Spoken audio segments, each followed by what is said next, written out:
So I just don't support a tax of any kind.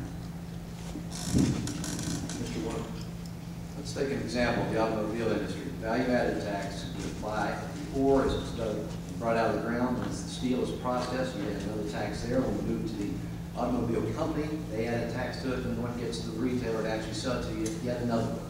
Folks, look at all that tax. All you see is that sticker on that automobile when it's time for you to buy it. It's a hidden tax. It's a way for Obama to get around his budget. He wouldn't raise taxes on the middle class up to $250,000, but you're going to be doing it there when they try to pass the cap and trade. There's no hidden tax in there.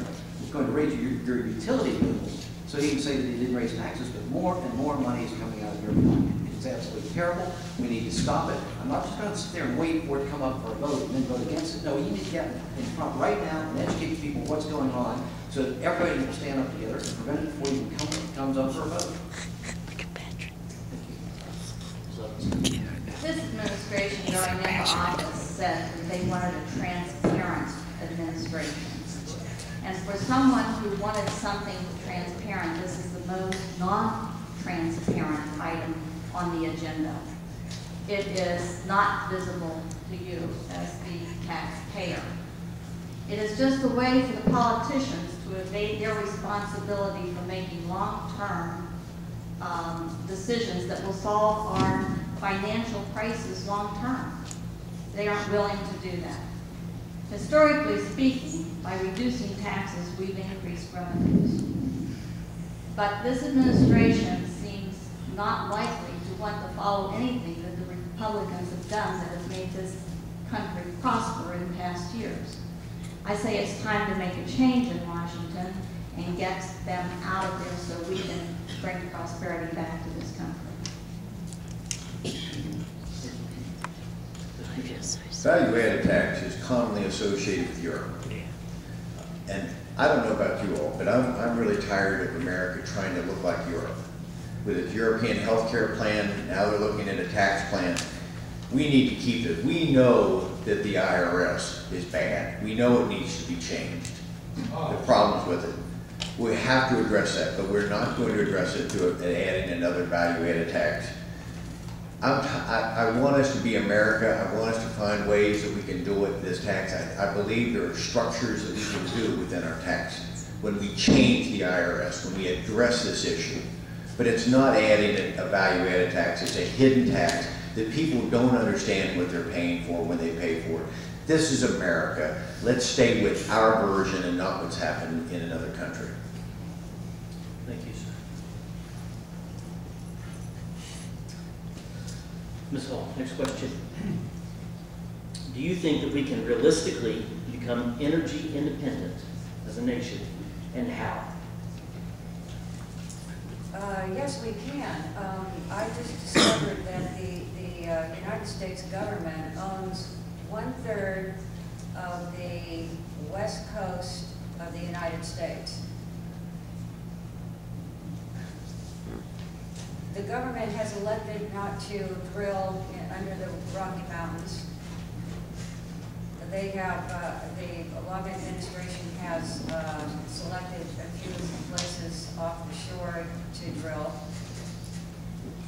So for some reason, he's putting restraints on where energy can come from. Now, of course, we have coal in West Virginia, which gives energy to 50% of the country. And we have great energy resources here, we're just not using them. So we need to change our president, and we need to change Mr. Mulligan. Thank you. Ms. Dyer? I do believe, and I know that we can be energy independent. We have it all. We have coal, we have gas, we have oil, we have water. We even have nuclear energy here in this country. We can be totally self-sufficient. And last year, you know, the drill, baby drill, I like that. And the fact of the matter, Mr. Obama just recently announced that he was going to open up drilling, and it turns out that he didn't. He curtailed. So it's the typical Obama manner, smoke and mirror. Ladies and gentlemen, we can be energy independent, and you need to send someone like me to Washington so that we can work to do that. Thank you. Mr. Warren? Not only can we become energy independent, we must become energy independent. Folks, this is just basic for an economic reason, it's basic for a national security reason, it's basic for jobs. It just makes sense all across the board. We know that with Saudi Arabia for coal, with the same thing for gas, with the Marcellus Shale, and out west, and the Crudo Bay for oil, off the shore, there is so much energy here, so much, and then there's the renewable energy. But folks, if France can get the vast majority of its fuel or its energy from nuclear power, we certainly can as well. We are far better, far superior to France as far as keeping nuclear energy safe. It's the, when we keep those dollars here, it creates jobs here.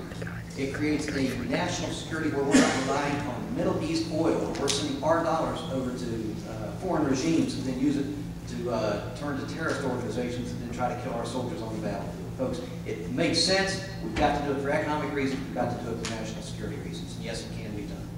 Thank you. Ms. Lovelace? We need to tap into all of available resources in order to solve the 28% increase that we're going to have by 2035 in energy demand. We can no longer stick our head in the sand and not determine that we have a problem here in this country. Our industries will move away if we do not have an inexpensive way of producing needed energy sources for manufacturing processes. So we need definitely, that means loss of jobs, more people, more industry moving offshore. That's something we don't need.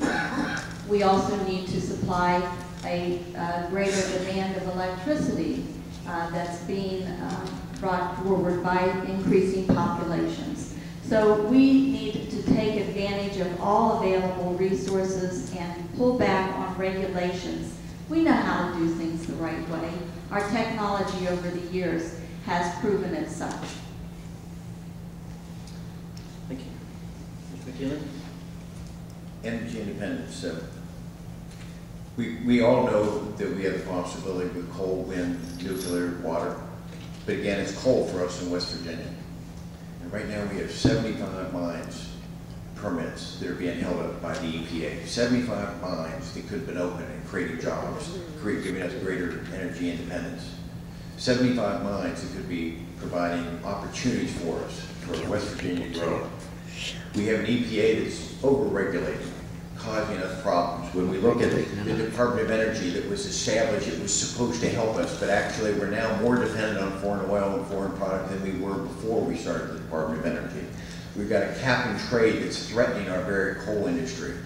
We've got to stop that. And we've got the possibility of greenhouse gases being controlled. Once again, it's the government stepping in the way, causing us to not be able to be energy independent, but we have to be able to focus and get past these over-regulations so that we can be. I believe in my heart we can be. We just simply have to get past this regulation problem. Thank you.